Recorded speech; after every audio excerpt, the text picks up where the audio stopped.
this is also a monthly submission that you have to do.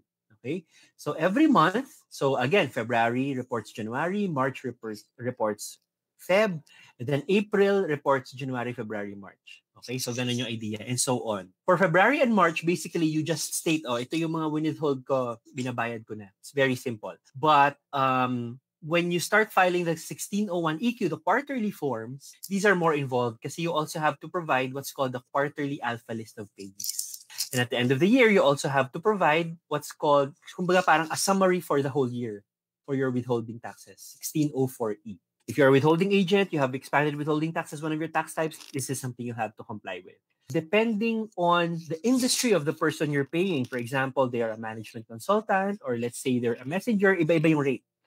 Depending on that industry, there's a certain rate you will apply and you withhold that amount. Okay?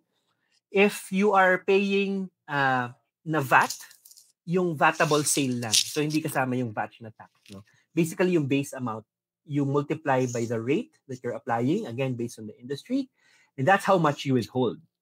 So, when you withhold an amount, kailangan mong i-remit yung amount na yon to the BIR. Okay? Yung ibabayad mo sa supplier, bawas na nung withhold mo. Pero yung withhold mo, i-remit mo sa BIR.